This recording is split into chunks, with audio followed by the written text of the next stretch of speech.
Good evening or good morning, depending on when you're checking in. It's about 10 o'clock on Sunday night, and this will also be the video for the morning as well. But we have a very dynamic storm system coming in for the next 2 days. And too bad there's not cold air in place because this would be a hell of a snowstorm. But we have a big upper level low barreling through. It's going to actually come east and then go just northeast, and it's going to really affect the area with rain, high winds, ice for northwestern areas at high elevations, and potentially some good mountain snows to the extreme northern part of New England. So let's take a look here, guys. Basically, here comes a low pressure system. Now, initially, when this comes through, see this little high pressure up here? This is going to hold some cold air in place. So I expect tomorrow afternoon, very early on Tuesday evening, you're going to see ice break out, potentially northwestern Jersey above 1,000 feet, Poconos, and throughout New England. And you can see the model is going to show that right here. Okay, so as this low comes through, this is tomorrow evening. You can see now this is the GFS model, very aggressive. I don't know if I don't think that's going to happen. This should be a nice little sleet storm up there. It's changing to rain. But what happens here, guys, is as this low starts to come up and tighter to close, warm air is going to work its way in.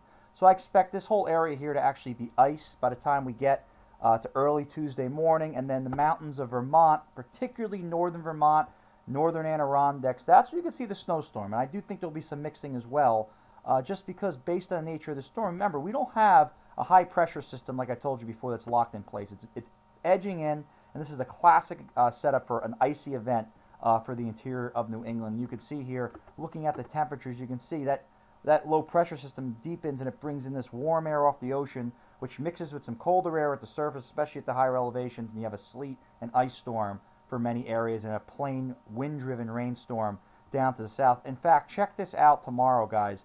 These are wind gusts, okay? So as we go into the day tomorrow, check out these gusts that can develop Jersey Shore just to the inland. This is 60-knot wind gusts plus Long Island, eastern New Jersey. This is going to cause flight delays, power outages. Very impressive wind field with this storm tomorrow as this low-pressure system deepens and starts to move its way to the northeast. And again, this should all pull out by the time we get to sometime Tuesday. So it's all said and done. Ice storm northwest Jersey changing to rain. Ice storm southern, maybe central Vermont. Snowstorm northern Vermont with some ice. I think a good 6 to 12 inches in the northern mountains, Stowe area, Mount Mansfield, Jay Peak, northern Adirondacks with southern Green Mountains. Could see snow, obviously, but I definitely think some ice cuts down on it.